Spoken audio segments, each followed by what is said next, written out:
అవకాశం లేదు. మరి ఖమ్మం నుంచి ఖమ్మం నుంచి ఒక బ్రేకింగ్ న్యూస్ అంతుంది, అసలు చూద్దాం సార్.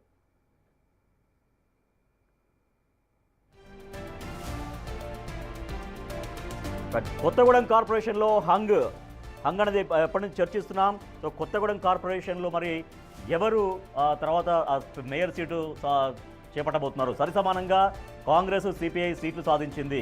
కార్పొరేషన్ ఎన్నికల్లో విడిగా పోటీ చేసింది కాంగ్రెస్ సిపిఐ. అసెంబ్లీ ఎలక్షన్స్లో రెండు కలిసి వెళ్ళాయి.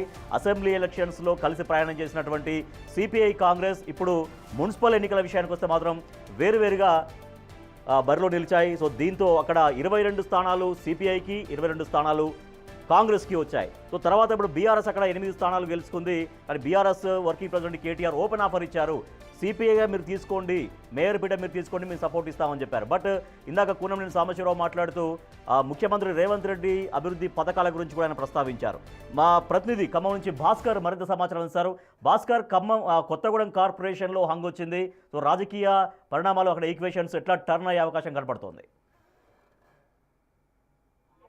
ఎస్ రాజేష్, ఇప్పటికే ఖమ్మం ఉమ్మడి జిల్లాలో జరిగినటువంటి మున్సిపల్ అండ్ కార్పొరేషన్ ఎన్నికలకు సంబంధించి చాలా వరకు కూడా కాంగ్రెస్ పార్టీ మొత్తం కూడా కైవసం చేసుకునే నేపథ్యం అయితే ఉంది. మరోవైపున చూసుకుంటే మాత్రం ఇప్పుడు ఉన్నటువంటి ఒకవైపు ఖమ్మం జిల్లాలో ఉన్నటువంటి 5 మున్సిపాలిటీలతో పాటుగా మరోవైపున భద్రాద్రి కొత్తగూడెం జిల్లాలో ఉన్న 2 మున్సిపాలిటీలతో పాటు మరోవైపు కార్పొరేషన్ సైతం కూడా కైవసం చేసుకునే నేపథ్యం అయితే ఉంది.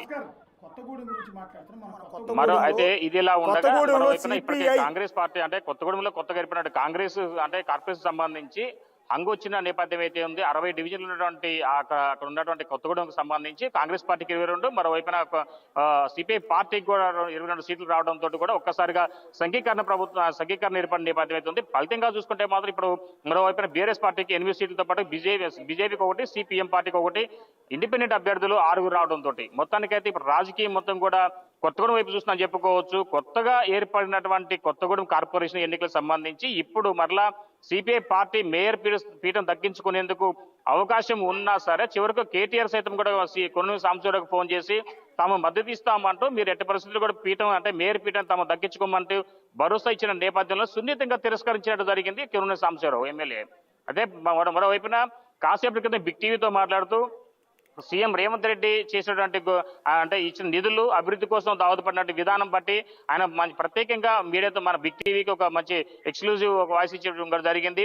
కానీ కేటీఆర్ ఇచ్చినటువంటి హామీని, ఆయన ఇచ్చినటువంటి ఆఫర్ను తిరస్కరించినట్లేగా కనపడుతుంది.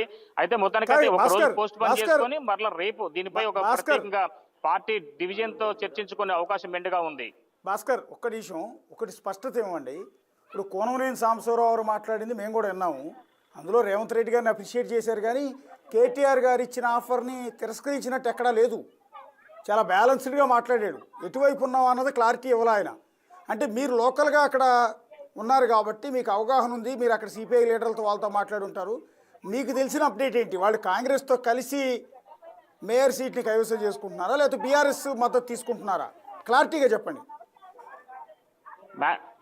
99% మాత్రం కాంగ్రెస్ పార్టీ సపోర్ట్ తోటే మేయర్ పీఠాన్ని షేర్ చేసుకునే విధానంతో ఉన్నట్టుగా తెలుస్తుంది. అక్కడ ఉన్నటువంటి ఆ పార్టీకి సంబంధించిన ముఖ్య నేతలు, సీనియర్లు అంటే కూనంనేని సాంబశివరావుతో కలిసి జర్నీ చేసే అంటే వాళ్ళు కూడా మనకు చెప్పిన విధానం అంటే టోటల్గా అంటే ఇప్పటి వరకు కూడా కాంగ్రెస్ పార్టీ సహకారంతో కొత్తగూడెం అభివృద్ధికి బాటలు వేశాము, సీఎం సహకారం వల్లనే తాము ఇంత నిధులు తీసుకురాగలిగాము అనేది ఆయన నర్భగర్భంగా చెప్తున్న నేపథ్యం ఉంది. ఫలితంగా ఆయన మనసులో మాట కూడా పార్టీ కొత్తగా ఎన్నికైనటువంటి డివిజన్ మెంబర్స్ సైతం కూడా కార్పొరేటర్లు చెప్పడం కూడా జరిగింది. దానిలో భాగంగానే ఎట్టి పరిస్థితుల్లో కూడా కాంగ్రెస్ ని వీడేది. కాకపోతే ఇటీవల రెవెన్యూ మంత్రి అక్కడ స్థానికంగా అంటే ఖమ్మం రెవెన్యూ శాఖ మంత్రి పొంగులేటి జోరును చూసి ఆయనకు అంటే ప్రచారంలో ఇరువురు నేతల మధ్యన ఒక ఒంటెత్తు పోకడలు, మరోవైపున ప్రత్యారోపణల వలన తమ మనసు గాయపడింది. ఫలితంగానే ఇప్పుడు మేము ఆ కాంగ్రెస్ పార్టీ ఆయన యొక్క వైఖరి వలనే కాస్త బాధ ఉంది తప్ప మిగతాదంతా మాకు ఓకే అన్నట్టుగా 2 సంవత్సరాల పాటు భరించాము. కానీ ఇకనైనా వాళ్ళ పంతం మార్చుకొని వాళ్ళు మాకు సహకరిస్తే మేము కూడా ఈ 3 సంవత్సరాల పాటు లేదా రాజకీయ భవిష్యత్తు దృష్టిలో పెట్టుకొని ఇంకా సహకరిస్తామంటూ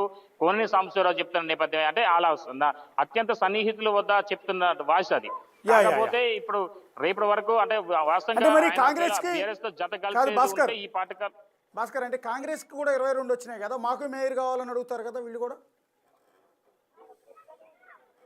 ఇప్పుడు అదే ఒక రకంగా చెప్పుకోవాలంటే కాంగ్రెస్ 22 వచ్చినాయి, ఇండిపెండెంట్ స్వతంత్ర అభ్యర్థి 8 వచ్చినాయి. ఈ 8 ప్లస్ 22 10 వచ్చినాయి, ప్లస్ అంటే 30 వస్తుంది.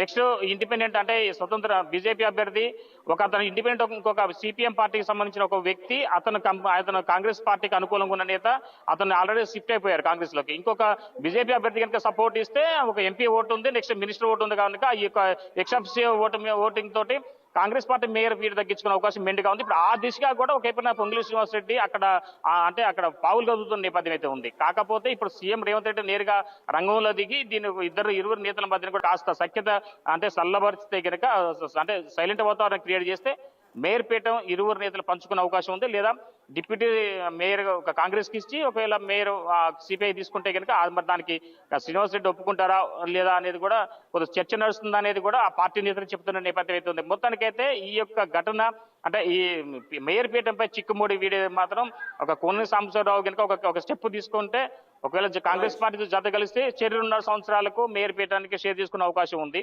లేకపోతే మేయర్ ఒకవేళ కాంగ్రెస్ పార్టీ స్వతహాగా అంటే స్వతంత్ర అభ్యర్థితో జత కలిస్తే మాత్రం మళ్ళీ సిపిఐ పార్టీ శాశ్వతంగా దూరం అంటే ఈ నెక్స్ట్ ఎలక్షన్ ఎన్నికలు కావచ్చు, ఇప్పుడు ప్రజెంట్ ఈ 3 సంవత్సరాల పాలన కూడా కాస్త స్నేహ సంబంధం కాస్త గ్యాప్ వచ్చిన నేపథ్యం ఉంటుంది. Right, thank you Bhaskar. 99% Congress Congress పార్టీతోటే వెళ్లే ఆలోచనలు సిపిఐ నుండి తెలుస్తోంది.